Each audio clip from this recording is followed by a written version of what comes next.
Welcome to episode 16 of B's Travelogue. This was my second day in Seoul and I was supposed to meet a former student for lunch. When I woke up, I saw that it was snowing outside.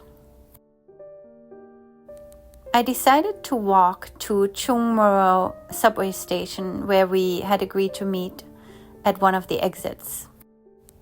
I had a coffee at a Nice to See You along the way and then ended up waiting at the wrong exit for a while. Fortunately, he called me and we found each other.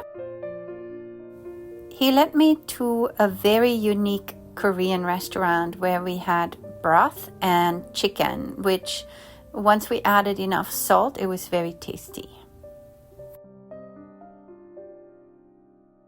He had originally planned on showing me some of the city, but because of the weather and because he had to do a few things urgently, he just showed me Chongmuro Station.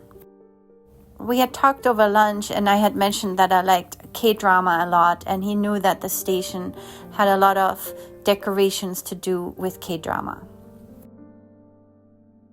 Afterwards, I decided to explore Namsangol Hanok village, which I had discovered while waiting for him.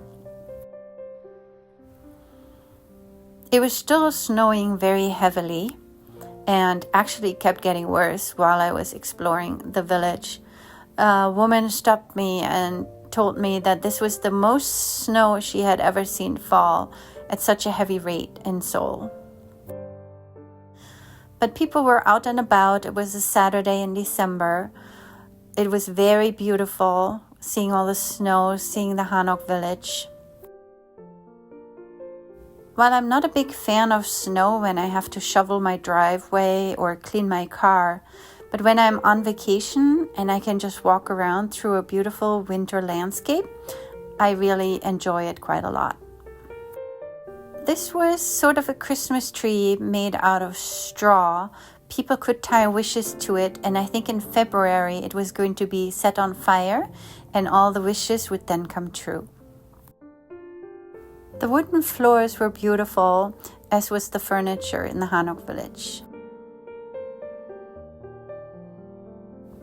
Staying at a traditional Hanok house is very popular with tourists.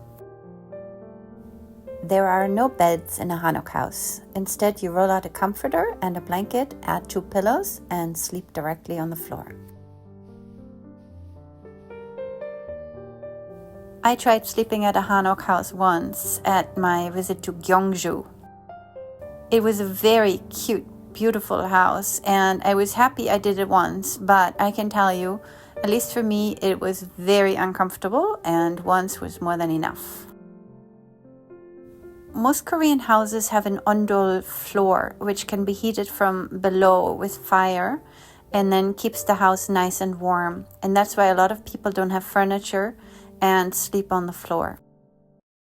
Outside, the snow was really accumulating, especially on these big jars that are outside for keeping kimchi. I walked around all of the buildings, and through gates like this, I followed pathways and came into a large park. Here, kids had built a couple of snowmen that are very cute. My next Airbnb in Gangnam didn't open until 4 p.m., so I stopped for a coffee and a donut. The gazebos covered in snow, the trees and lakes covered in ice and snow really made this look like a winter wonderland, perfect for late December.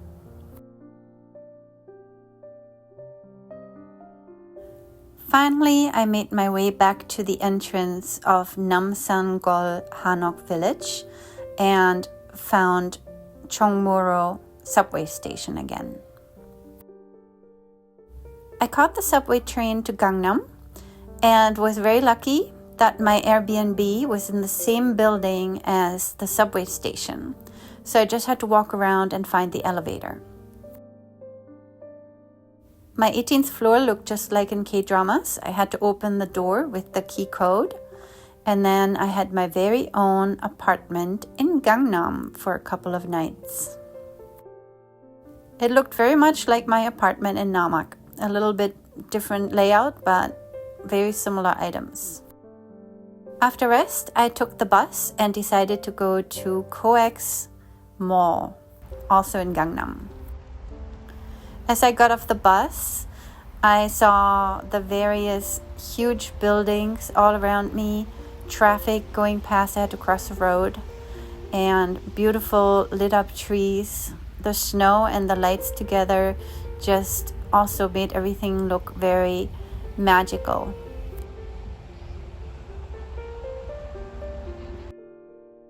I didn't really know where I was going. I wanted to find the Starfield Library, which I had heard about and seen in a couple of K-dramas, but I didn't really know where in this large complex to find it. So I ended up walking around. I followed several escalators. I ended up being in a hotel and then had to ask for directions. But eventually I found my way and found a big light show going on. I saw the very end of it. Starfield Library was really pretty spectacular, especially with the lit up Christmas tree. A lot of people had come just to see the sights and take pictures, so it was very hard to find a spot to stand even and take a photo. I left Starfield Library to explore Coex Mall. Coex Mall also has an aquarium which is featured in several K-dramas, and here was an ad by Park Bo-gum, one of my favorites. I decided to have an Italian dinner, but was surprised to find that garlic bread in South Korea is very sweet. After running into Chevushik here, I took the bus to K-Star Road in Gangnam. K-Star Road is covered in little teddy bears, and each teddy bear has the name of a K-pop group written on it, and then there's a picture of the group next to it. Here's the bear for BTS, one of the groups I actually know quite well. Many of the others I hadn't heard of, as I'm more of a K-drama fan than a K-pop fan. More spectacular than the bears were the buildings lining the roads. They were all famous designers, and especially at nighttime, they were very beautiful to look at. So if you come to K-Star Road, I recommend coming at nighttime to look at the buildings more so than the bears. Blue is my favorite color, so this was one of my favorite bears. And this was one of my favorite buildings. A lot of the lampposts had flags with Happy Birthday for V from BTS. In the evening it was cold, but it was not freezing. The weather had actually warmed, so it was more like a rainy evening, which made the lights reflect really beautifully. From K-Star Road, it wasn't too far to Apgujeong Rodeo Street. So after I had come to the last teddy bear and the final big bear declaring K-Star Road finished, or started, depending on which direction you come from, I decided to go to Apgujeong Rodeo Street.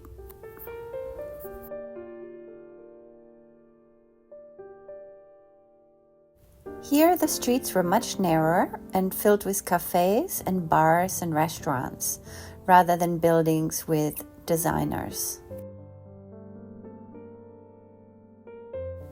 Because the roads were still wet and slick, I actually saw a minor car accident.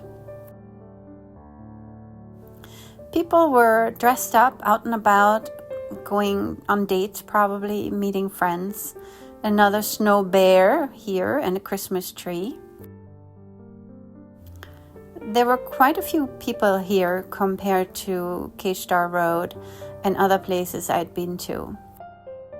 It was around 9 o'clock, so I headed back to my Airbnb to be ready for New Year's Eve the next day.